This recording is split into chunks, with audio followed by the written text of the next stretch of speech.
Pernah nggak sih kamu ngerasa udah kerja keras banget, banting tulang, tapi kok kayaknya kekayaan tuh nggak datang-datang? Kalau iya, kamu nggak sendirian kok. Ternyata ada jurang pemisah antara usaha dan hasil. Nah, di pembahasan kali ini kita bakal bongkar kerangka kerja dari Natalie Ellis yang bisa jadi jembatan buat kamu. Oke, jadi ini dia nih peta jalan kita. Pertama, kita bakal bahas soal paradoks kerja keras, terus kita bangun fondasi mindset yang benar, abis itu kita susun rencana pakai kerangka kerja PPF, nyalain mesin eksekusinya, dan terakhir, kita bakal bahas satu skill wajib yang bakal nentuin masa depan karir kamu. Oke, kita mulai dari pertanyaan yang mungkin bikin frustrasi banyak orang ambisius di luar sana.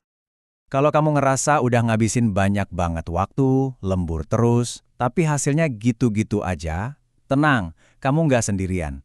Masalahnya tuh bukan kurang kerja keras, tapi kerja kerasnya udah di tempat yang benar belum? Nah, kutipan dari Natalie Ellis ini benar-benar mengubah perspektif. Katanya gini, kekayaan itu datang dari kerja keras pada rangkaian masalah yang tepat. Jadi kuncinya bukan kerja lebih keras, tapi kerja keras untuk mecahin masalah yang tepat, masalah yang benar-benar ngasih nilai. Dan kita lagi ngupas kerangka kerja dari Natalie Ellis loh. Dia ini salah satu pendiri dua bisnis bernilai 9 digit dan udah ngelatih lebih dari 15.000 pengusaha. Intinya, dia ini jagonya merekayasa balik strategi orang-orang sukses.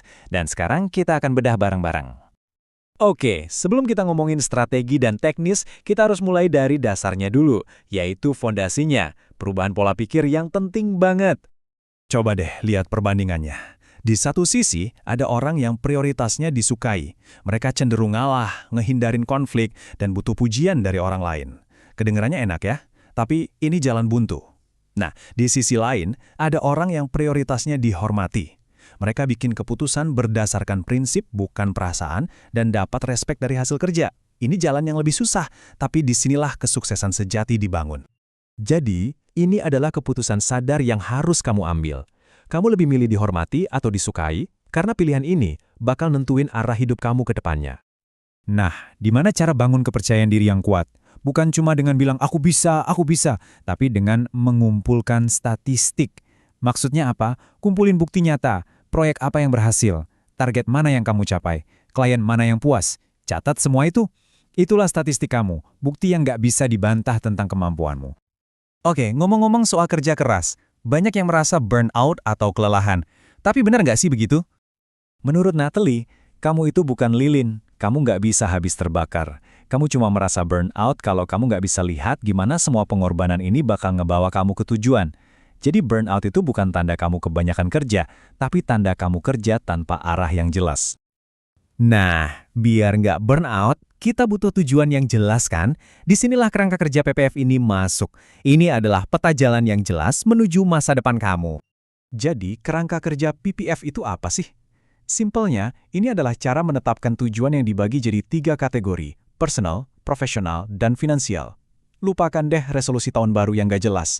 Ini adalah rencana hidup yang beneran terstruktur. Coba deh bayangin, kamu bikin tabel kayak gini. Untuk kategori personal, profesional, dan finansial, apa tujuan kamu dalam 1 tahun, 3 tahun, dan 5 tahun? Dengan begini, kamu bukan cuma bikin daftar harapan, kamu lagi merancang jadi siapa dirimu di masa depan, selangkah demi selangkah. Oke, rencana udah ada.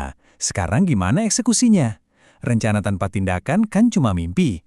Nah, Natalie Ellis punya 2 sistem ampuh buat ini.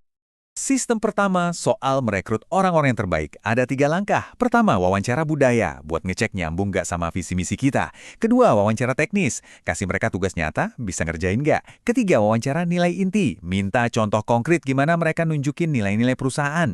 Jadi, kita nggak cuma lihat CV, tapi benar-benar lihat orangnya.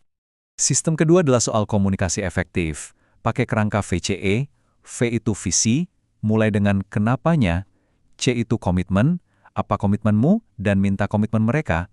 Terakhir, E itu eksekusi, apa langkah selanjutnya, targetnya, kapan deadline-nya.